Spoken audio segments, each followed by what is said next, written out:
Hi there, this is Crystal and I'm back with my second project for the Feed Your Craft design team. I'm using the high and low kit today for a traveler's notebook spread.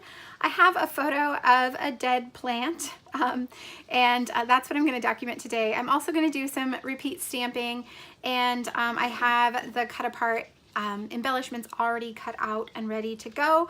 Not really sure where it's going to go after that. I'm just going to play around and see what happens. So I'm going to work on the repeat stamping first. So I've cut a piece of paper. This is just really thin printer paper to the size of my traveler's notebook, which is I think about 4 1/4 by 8 1/4. And I'm using the stamp set from the high and low kit. It's the one with the row of plants, and I'm using some gray ink. The lightest gray ink I had was this, I think it's called Clean Slate from Studio Calico, and it was just a little bit darker than what I wanted. So I'm just doing a second generation stamp. So I'm inking up the stamp, stamping it off on that scrap piece of paper, and then stamping it on the paper I'm going to use on my layout. So it's just a lighter version of that same ink color, and I like that a lot better than the original color. And I'm just kind of randomly stamping this stamp over and over on this page in lines. I'm not really sticking to any pattern. I just want a full page of these little potted plants. So that's my goal here. It's not perfect. It's not particularly straight, but you know, we're talking about a layout about a dead plant. So clearly nothing in my life is perfect. It's fine with me the way it is. So it didn't take very long. I left the whole thing in so you could see it really is a pretty quick process. And now I'm just looking through the cards that came in this kit to find some to add to the other side of my spread where my photo is going to go. And I choose a couple in 2 different shades of green, and I'm going to use those just as layers behind my photo. There wasn't a lot of room. I thought about using that card with the potted plants kind of down the left-hand side, but it really didn't fit on the page. So I'm just going to use these 2 cards to add some color to the spread. And I do cut away the part that I'm not using.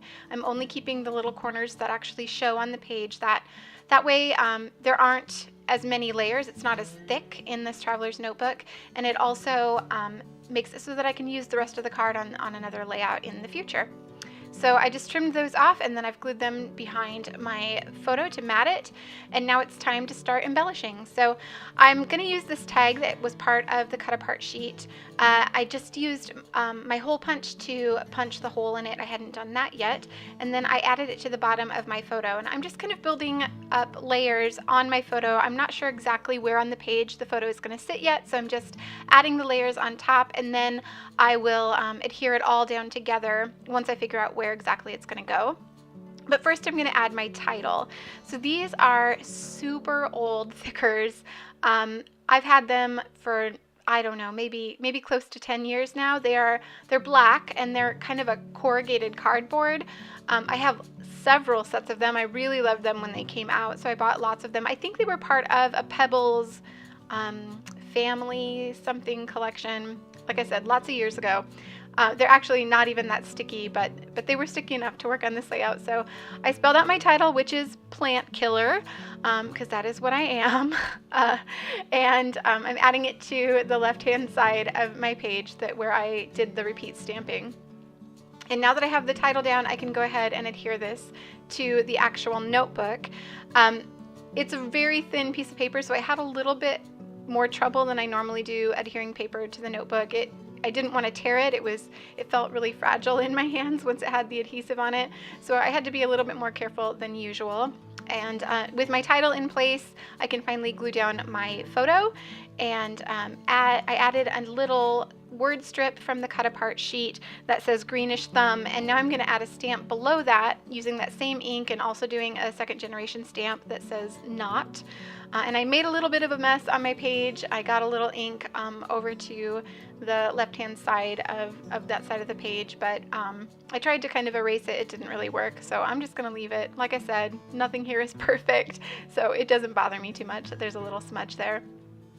So on the left side of my page, I'm looking for things to add another little cluster. So I added a label and another little potted plant from the cut apart sheet, and I added another label to the top of my photo as well, and I'm going to stamp on that. So I chose a stamp that says Growing Pains, and on the actual stamp it's in 2 lines, but I wanted it just in 1 line so that it would fit on that label behind my photo. So I just carefully inked up 1 word at a time. I didn't bother masking it off or anything. I just used the edge of my ink pad to ink up 1 word at a time and then stamped each word separately, and it worked like a charm. So now I can glue down these other embellishments. I was looking to see if there was another stamp I wanted to include on this label, but I couldn't really find one that worked with the story. I thought about using this one that says Plant and Prune, I think, but then I decided to look through the cut-aparts again, and I find another little word strip that works a lot better. So I end up going with that, and it just says On the Up and Up. And so I add that across that little potted plant and label on the left-hand side. And now I'm going to add my date stamp. So there's a spot on this label that says Date Planted, and I started to add the date, but I realized I was adding the date that I took the photo, which is the date that the plant was dead, not the date it was planted. So I went back and changed the date to when it was actually planted, when we got it's a succulent that I killed. We got it in September and it was already dead by January. I'm clearly not a plant lady, which is what I'm writing right now in my journaling. And then I'm just saying that I better stick to artificials from now on. I also wrote the word, or the number 5 on the journaling because this is the 5th one I've killed. So yeah, no more live plants for me. So here are some close-up photos of the project. If you haven't already picked up this kit, be sure to check out the link in the description below. It is still available in both physical and digital formats. Thank you so much for watching, and I will see you all back here soon.